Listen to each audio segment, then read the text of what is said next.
बच्चों। तो चलिए अब हम इस कविता का होमवर्क देखते हैं। जो आज हमने कविता पढ़ी जिसका नाम है जी होता चिड़िया बन जाऊं। तो सबसे पहले हम आपकी नोटबुक का होमवर्क देखते हैं। आपको हिंदी की नोटबुक में इस कविता के सबसे पहले क्या लिखना है? शब्दार्थ, हार्ड वर्ड्स। उसके बाद इस पूरी कविता को अच्छे से वन टाइम आपकी हिंदी की नोटबुक में भी लिखना है। फिर उसके बाद इसके श्रुतलेख और मौखिक और लिखित क्वेश्चन आंसर नोटबुक में करने हैं। तो चलिए सबसे पहले हम इसके मौखिक क्वेश्चंस देख लेते हैं। मौखिक में 3 क्वेश्चन हैं। उसमें क1, कवि का मन क्या बनने को कर रहा है। तो इस कविता में कवि का मन क्या बनने को कर रहा है? कवि का मन चिड़िया बनने को कर रहा है। उसके बाद क्वेश्चन नंबर ख, चिड़िया बनकर कवि कहाँ घूमना चाहते हैं। तो चिड़िया बनकर कवि, इस कविता में कवि ने बताया था ना हमें कि उनको कहाँ कहाँ घूमना है। जहाँ जहाँ चिड़िया घूमती है वहाँ वहाँ उनको घूमना है। तो चिड़िया कहाँ घूमती थी? चिड़िया बनकर कवि नभ में, तरु की डाली पर, तरु मतलब पेड़ की डाली पर, जंगल, पर्वत, घाटी में घूमना चाहते हैं। फिर उसके बाद इस कविता के कवि कौन है? मैंने आपको बताया था ना कि इस कविता के कवि कौन है जिनकी चिड़िया बनने की इच्छा होती है और जिनने ये कविता लिखी है। कौन है वो? सोहन लाल द्विवेदी। उसके बाद लिखित का कवन, चिड़िया कैसे चलती है। तो चिड़िया कैसे चलती है? फुदक फुदक कर। फिर क्वेश्चन नंबर ख, कवि चिड़िया बनकर कहाँ की सैर करना चाहते हैं। तो कवि चिड़िया बनकर कहाँ की सैर करना चाहते हैं? जंगल, पर्वत, घाटी की सैर करना चाहते हैं। उसके बाद लास्ट क्वेश्चन ग1, कवि चिड़िया का जीवन क्यों पाना चाहते हैं। मतलब कवि को चिड़िया की तरह जीने की क्यों इच्छा है। तो उसका आंसर है कवि चिड़िया का जीवन इसलिए पाना चाहते हैं ताकि वे स्वतंत्र होकर बिना किसी बंधन के जी सके। ये आंसर मैंने आपको कविता एक्सप्लेन करते समय बताई थी कि सभी को स्वतंत्र जीवन जीना बहुत अच्छा लगता है। उसी तरह इन कवि को भी चिड़िया की तरह स्वतंत्र जीवन जीना और बिना किसी बंधन के जीने की इच्छा है। ठीक है, तो बच्चों ये सारे क्वेश्चन आंसर आपको नोटबुक में करना है और एक क्वेश्चन कंप्लीट होने के बाद हमें क्या करना है? 1 लाइन स्किप कर देना है। अब उसके बाद बढ़ते हैं हमारे अगले प्रश्न की ओर। आपकी हिंदी परिवेश बुक देखिए, उसमें पेज नंबर 85। तो यहाँ से 85 से जितनी एक्सरसाइज है वो सारी एक्सरसाइज आपको हिंदी परिवेश बुक में करनी है। तो चलिए हम करते हैं पेज नंबर 85। प्रश्न नंबर 2, सही उत्तर पर राइट लगाइए। उसमें क1, कवि कहाँ उड़ना चाहते हैं। तो कवि कहाँ उड़ना चाहते हैं? 3 ऑप्शन दिए हुए देखिए, नभ में, हवा में या बादलों में। तो कहाँ उड़ना चाहते थे वो? नभ में। नभ मतलब आकाश, आसमान में, क्योंकि चिड़िया आकाश में उड़ती है ना, इसलिए। फिर सेकेंड वन ख, कवि चिड़िया की तरह कुतर कुतर कर क्या खाना चाहते हैं। तो इस कविता में चिड़िया क्या खा रही थी कुतर कुतर कर? सब्जी खा रही थी, फल खा रही थी या मिठाई? फल खा रही थी ना। फिर गवन, कवि किसे देखकर इठलाना चाहते हैं। तो कवि किसे देखकर इठलाना चाहते हैं? जग को। जग मतलब संसार को। ठीक है। उसके बाद प्रश्न नंबर 3, कविता की पंक्तियाँ पूरी कीजिए। तो आपको यहाँ पे इस कविता की कुछ पंक्तियाँ मतलब लाइन दी हुई है और वो लाइन इनकम्प्लीट है। कितनी लाइन है ये? 4 लाइन दी हुई है। तो आपको ये लाइन को कंप्लीट करनी है। तो चलिए हम देखते हैं। जंगल जंगल डैश डैश डैश की सैर करूँ। तो बच्चों क्या आएगा जंगल में? आपके पेज नंबर 83 में आपको इस कविता में इसका आंसर मिलेगा।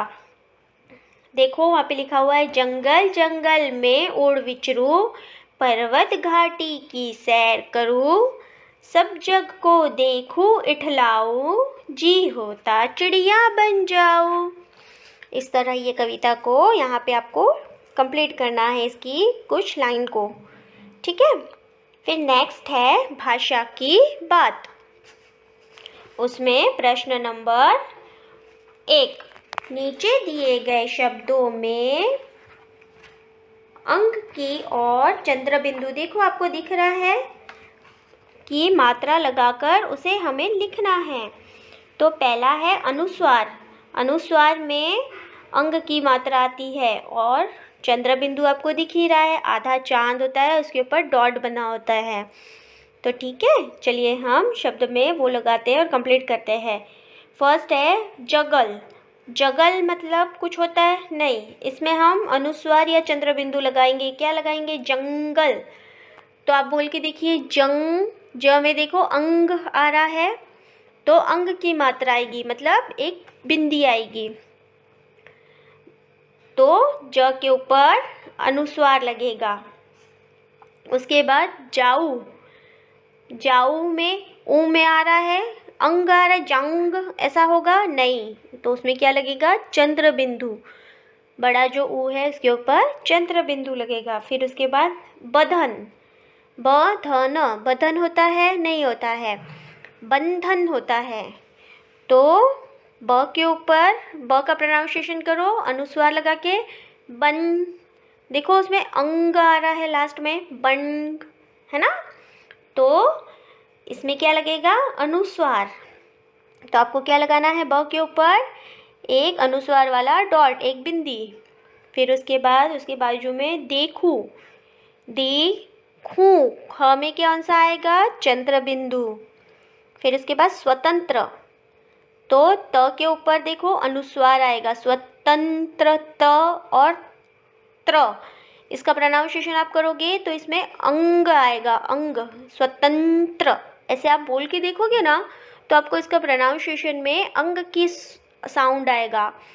तो अंग का जहाँ पे साउंड आता है वहाँ पे हम लोग अंग का कौन सा चिन्ह लगाते हैं? एक डॉट, उसे क्या कहते हैं? अनुस्वार। ठीक है, तो यहाँ पे हम त के ऊपर अनुस्वार लगाएंगे। उसके बाद विचरू, तो र के ऊपर क्या लगेगा? चंद्र बिंदु। ठीक है, इस तरह बच्चों आप लोग ये वर्ड को बोल के देखोगे तो इसके प्रोनाउंसिएशन में आपको पता चलेगा कि कहाँ पे अनुस्वार लगेगा और कहाँ पे आपको चंद्र बिंदु लगेगा। ठीक है, इसके बाद प्रश्न नंबर 2, इन शब्दों से बनने वाले नए नए शब्द बनाइए। देखो आपको यहाँ पे एक वर्ड दिया हुआ है, उसको हमें तोड़ तोड़ के छोटे छोटे उसके नए नए वर्ड बनाने हैं।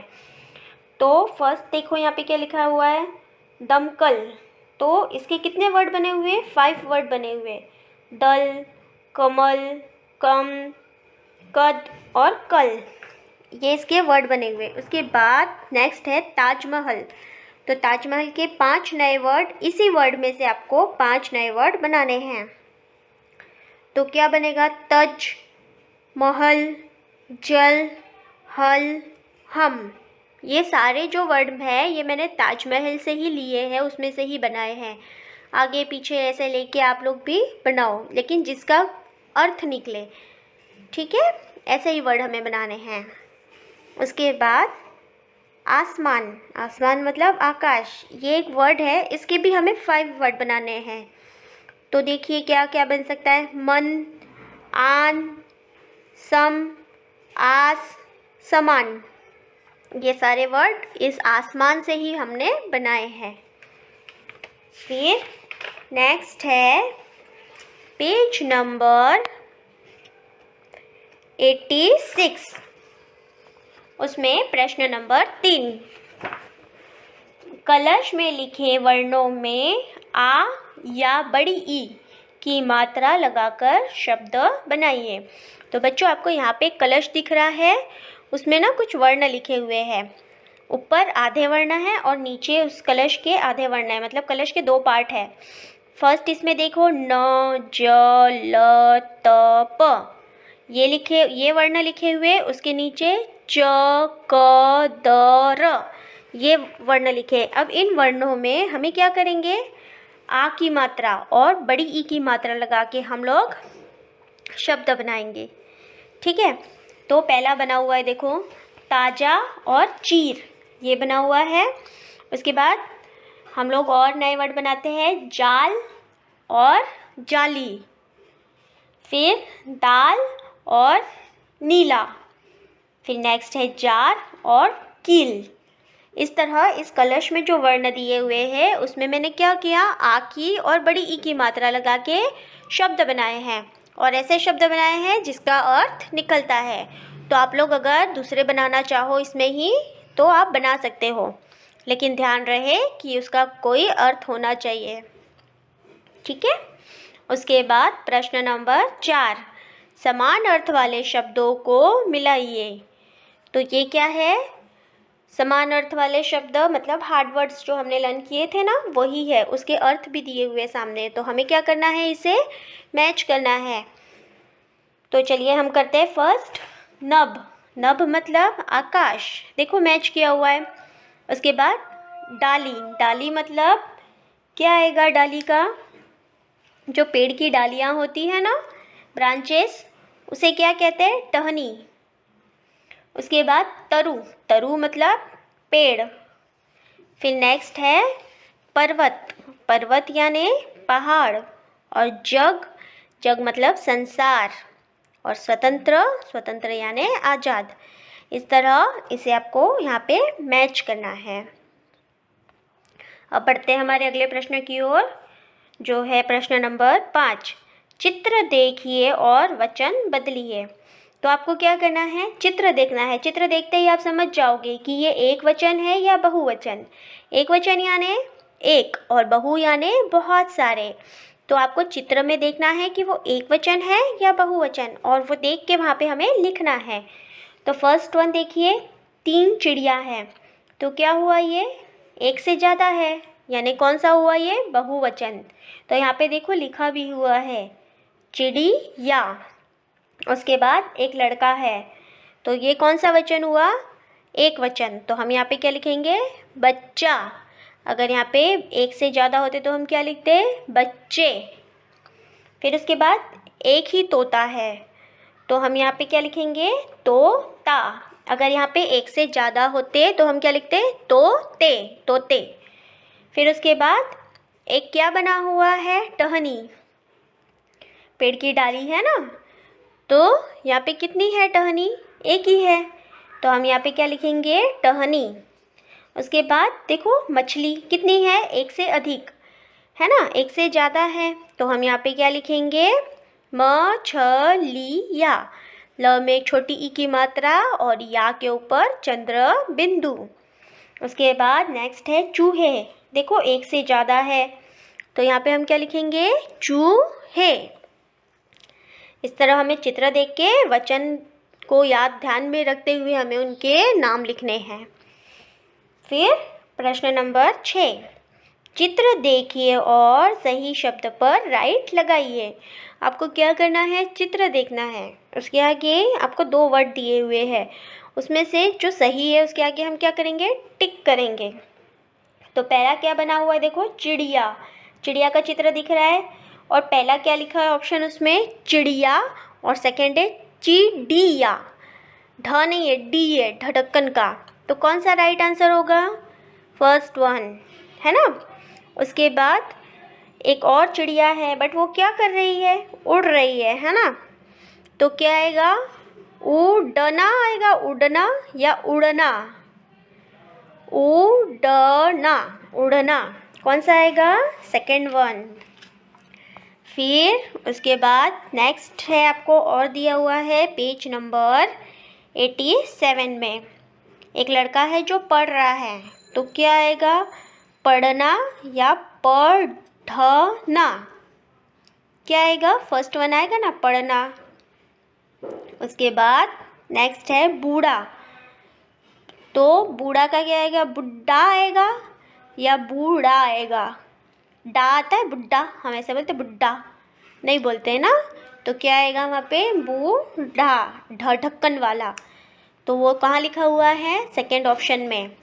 तो आपको क्या करना है, ये जो वर्ड है उसको प्रोनाउंसिएशन उसको करके देखना है, तो आपको उसका आंसर आसानी से मिल जाएगा। ठीक है, तो ये था हमारा आज का होमवर्क। अब आपको इसी पेज नंबर 87 में एक छोटी सी कविता दी हुई है।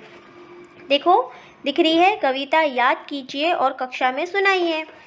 तो चलिए हम देखते हैं ये छोटी सी कविता क्या है।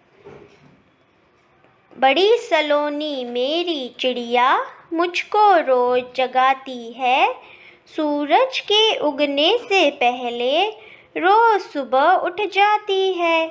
छोटी सी है लेकिन वह कितनी मेहनत करती है, आलस कभी नहीं करना यह सीख सिखाती है। तो एक छोटी सी लड़की है, देखो आपको चित्र में दिख रही है, और वो इस चिड़िया के बारे में स्टोरी, कविता बोल रही है।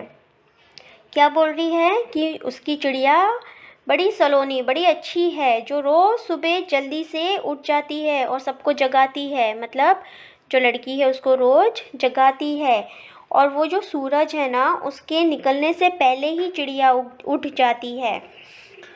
और वो लड़की कह रही है कि इतनी छोटी सी चिड़िया है लेकिन कितनी मेहनत करती है, कितना हार्डवर्क करती है, और क्या सिखाती है, मतलब हमें क्या सीख देती है कि हमें कभी भी आलस नहीं करना चाहिए। हम लोग कभी कभी होता है ना, हमें आलस आता है और हम जल्दी से उठते नहीं हैं और सोए रहते हैं देर तक, लेकिन ये छोटी सी चिड़िया सूरज के निकलने से पहले ही उठ जाती है और कभी आलस नहीं करती है। तो इस चिड़िया की तरह हमें भी कभी आलस नहीं करना चाहिए। तो ये एक छोटी सी कविता थी। ठीक है, तो आप इसको क्या कीजिएगा, याद कीजिएगा। तो बच्चों, ये था आज का हमारा हिंदी का होमवर्क, जो आज हमने कविता पढ़ी, कविता नंबर 11, जिसका नाम है जी होता चिड़िया बन जाऊं। तो आज का हमारा होमवर्क यहीं पे समाप्त होता है। धन्यवाद।